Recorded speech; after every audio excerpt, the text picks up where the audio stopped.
Welcome back to The Explainer. You know, when we think of military operations that literally change the world, our minds instantly go to the Commandos, right? The gunfire, the tactical assaults.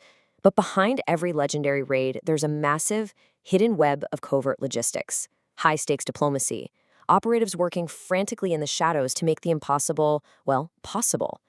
Today, we're unpacking the legendary 1976 Entebbe raid, but we're looking at it through a lens you have likely never seen before. Okay, let's kick this off with a single, staggering number, 106. That is the exact number of hostages whose lives were hanging in the balance here. We're talking about men, women, kids, alongside the incredibly dedicated crew of Air France Flight 139, all trapped in a terrifying international standoff.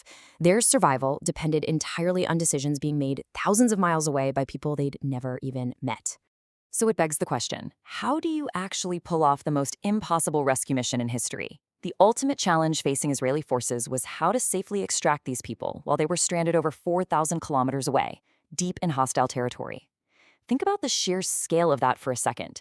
You aren't just crossing a border, you're crossing entire continents. You've got to evade international radar, somehow secure refueling in secret, bypass a dictator's army, and pull 106 terrified civilians out of an airport rigged with explosives. I mean, it was a logistical nightmare that bordered on pure fiction. Section 1. The hijacking of Flight 139 from Athens to Entebbe. Let's get right into it. So the clock was ticking down to a July 4th deadline set by the terrorists to execute the passengers.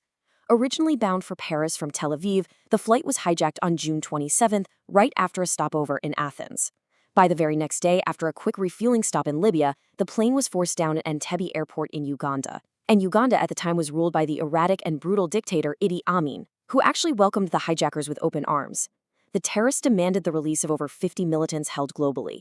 Surprisingly, the Israeli government agreed to negotiate, which pushed that original July 1st execution deadline back to July 4th. And honestly, that tiny extension of time, it was the absolutely crucial window the military needed. Then, on June 29th, things escalated in a terrifying way. The hijackers actually separated the 84 Israelis and a few others from the rest of the passengers. Ugandan soldiers literally knocked down a wall to create a distinct room in the old terminal. The hijackers started calling out names, forcing Israeli citizens, some non-Israeli Jewish passengers, and anyone they suspected of hiding their identity right into this separate area. Over the next 2 days, they released 148 non-Israeli hostages, flying them out to safety in Paris. But those remaining 106, including that Air France crew who bravely refused to abandon their passengers, they were left behind under heavy armed guard. Section 2. The Impossible Rescue Plan, 4,000 kilometers away. Okay, so with diplomacy clearly failing, a military strike became the only real option. But there was a massive, fatal flaw. The sheer geographical nightmare of mounting a rescue 4,000 kilometers away. The Israeli military planned to use C-130 Hercules transport planes to fly in 100 commandos, their vehicles, and hopefully the rescued hostages. The problem? Those massive planes simply did not have the fuel capacity to make an 8,000-kilometer round trip. And since they couldn't refuel midair, the whole mission would completely fail without securing a friendly landing strip somewhere in East Africa. If they couldn't land and refuel on the way back, those planes would literally just fall out of the sky. Section 3. The Shadows of Nairobi. The Hidden Hero. This brings us to a Mossad station chief named Eli Engel. Despite having zero formal diplomatic relations with Kenya at the time, Engel used his deep local connections to miraculously pull together this massive operational infrastructure. Listen to this logistical shopping list. He activated local assets to get 200 tons of jet fuel ready in the dead of night at the Nairobi airport. He secretly cleared out an entire Air France hangar to build a fully functioning field hospital. And, get this, he gathered dozens of local Israeli civilians, telling them to wait at the airport in their private cars to act as an improvised fleet of ambulances. It is just an absolute masterpiece of covert logistics. But, Engel's unbelievable resourcefulness wasn't exactly new. Months prior, during a mission called Operation Heartburn, a terrorist cell tried to shoot down an LL plane in Kenya. Engel used local police to stop them, but then he had to smuggle the captured shoulder-fired missiles back to Israel. His solution? He literally had an operative drive them onto the tarmac in the trunk of a car hidden under a blanket.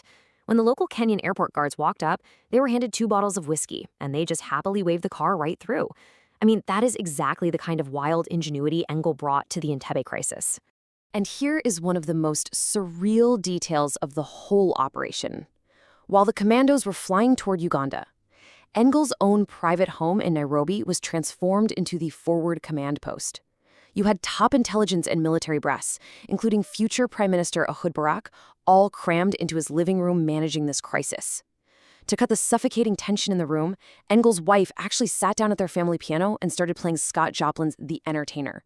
Just picture that, a cheerful ragtime melody echoing through a suburban house that is secretly commanding a special forces raid in the heart of Africa. It's wild. Section 4, 53 minutes at Entebbe, executing the raid. So, with the Kenyan refueling logistics secretly locked down, Israel launched the 53-minute climax of the operation late on July 3rd. And the audacity of this assault sequence is absolutely staggering. First off, to avoid Egyptian and Saudi radar, those massive transport planes flew practically skimming the water just 100 feet over the Red Sea. They landed in pitch blackness at Entebbe, with their cargo bay doors already open to save precious seconds. And then comes the most famous detail.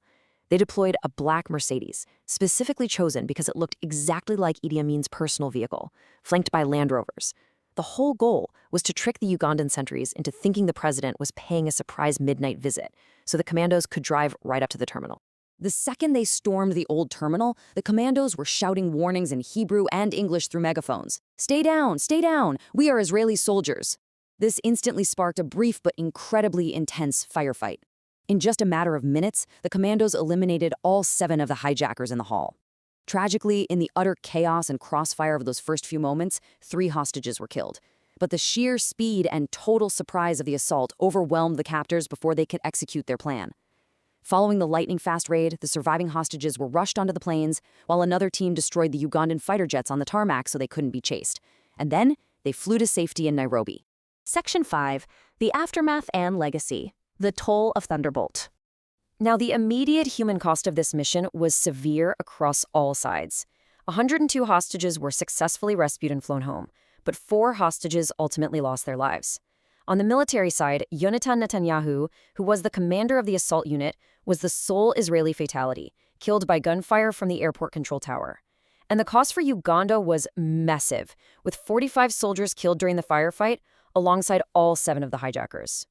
A decade later, Yitzhak Rabin pointed out that the true marvel of this entire operation wasn't actually just the military raid itself. It was the covert Kenyan cooperation orchestrated by Eli Engel. Think about it. Without that massive amount of fuel, without that secret field hospital, without those civilian cars waiting on the tarmac to act as ambulances, the commandos simply could not have completed the mission. It really highlights how intelligence networks and these quiet personal relationships built in the shadows are so often the unsung foundation of historic military successes. Sadly, Engel and his family had their cover blown and were forced to flee Kenya under false names just days later. And we really can't ignore the geopolitical fallout here. The aftermath triggered brutal retaliation from Idi Amin against Kenyans living in Uganda.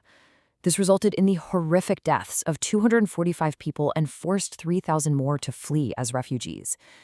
We also have to acknowledge the tragic murder of 74-year-old hostage Dora Block. She had choked on some food during the hijacking and was actually moved to a hospital in Kampala before the raid even happened. In a horrific act of vengeance after the successful extraction, Ugandan forces dragged her right from her hospital bed and murdered her. So, as we wrap up this explainer, we really have to look beyond the celebrated military triumph and ask ourselves about the untold sacrifices made by those operating in the shadows. Operation Entebbe is rightfully remembered as a masterpiece of tactical execution. It was a moment where the literally impossible was achieved in just 53 minutes. But it was built on the quiet, desperate ingenuity of people like Eli Engel and paid for with the lives of innocent hostages, soldiers, and civilians caught up in the crossfire of international geopolitics. When we look back at the full picture of this history, it challenges us to see both the brilliant light of the rescue and the dark shadows it cast. So what are the hidden costs of our most celebrated historical victories? I'll leave you to think on that.